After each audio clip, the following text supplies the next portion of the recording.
Hey guys, welcome back to another episode of Flavor and Fiction. This is a segment where I read a book from my 2024 reading challenge. I give you a review without spoilers, and then I make a recipe related to the book, so you get your flavor and your fiction. This time the category was a book set on or involving a plane or a train. And it just so happened to coincide with my office book club pick. So I read, sorry for the glare, Murder on the Orient Express by Agatha Christie. And there was not a ton of food mentioned in the book, but I chose cream cheese as the ingredient. That was one of the foods mentioned. And I decided to make a cheesecake swirled brownie. And I actually brought it into work today. So at the end of this video, you're going to get to see how I made it. And then you get to see a little taste test from my coworker, Kevin. But first, let's talk about the book. So this was my very first Agatha Christie book, and I've been meaning to read one of her books for years. So I'm really glad that it worked out this way, especially in the fall and winter. It was a great choice. I got it from the library. Please support your local libraries. And this is what I took from it. And I'm not going to, again, I don't give any spoilers. So the hardest part about reading this book was that there were a lot of French names that I couldn't really pronounce. So in my head, they were just kind of like, so the detective, this is about a detective named Hercule Poirot, I think. Poirot. Everyone in the book club meeting was saying it differently, so I don't feel too bad. But in any event, he is on his way home. He just, solved some big crime mystery, and now he's finally headed home to London to take a vacation. And of course, on the train home, his second night there's a murder. A man has been stabbed multiple times. His door is locked from the inside. No one knows what happened. And to make matters worse, the train has been derailed because of a snowstorm. So he wants to solve this murder before the snowstorm ends and before the rescue team comes and digs them out, because then the murderer, who must still be on the train, will get away. So we see him interview everyone. There's a group of eclectic passengers, to say the least, including, this loudmouth American woman and a Russian princess and British colonel, and just a host of characters.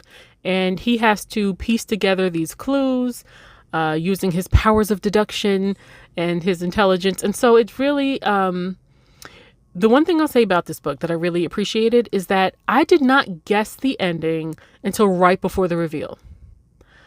And that's really rare because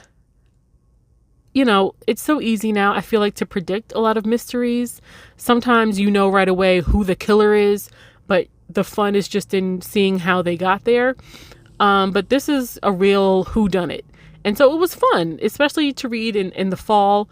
It just felt, appropriate. So I definitely recommend the book. And Agatha Christie has written over 60, I think they said 66 novels and 15 short story collections.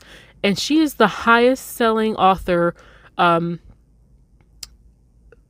right beneath the Bible and William Shakespeare. Then comes Agatha Christie. So this woman is no joke.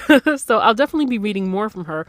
Now, I'm just going to say as a PSA, if you decide to see the movie, I don't know if you could, this is actually like the movie cast on the cover of this book. You see Johnny Depp here. Don't. If you have to see the movie, see the original one, the 1974 version. Don't see the 2017 version. It wasn't good. I feel like things were rushed and it just didn't flow the way the book flowed. It wasn't good. So, I think the original version is like free on Paramount, perhaps Paramount Plus. So check that one out, perhaps.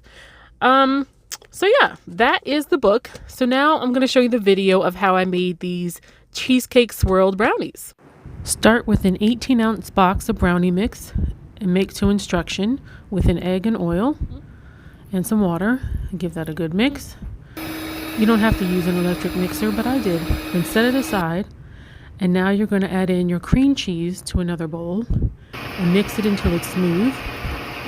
Then add 1 egg and your sugar and a tablespoon of flour and your vanilla extract, and mix that until it's nice and creamy. Then you want to put most of your brownie mix in the pan, and then you're going to spoon over some of the cream cheese mix. Then add in the rest of that brownie mix and just swirl it until you get whatever design you want. And this is what it will look like going into the oven, and this is what it looks like coming out of the oven. Absolute perfection. Okay. Okay, so we're doing a little taste test today. Let me get a little close up. Give it up for the presentation. Look at the swirl. The swirl. Swirl is everything. Let's go in for it. Let's taste.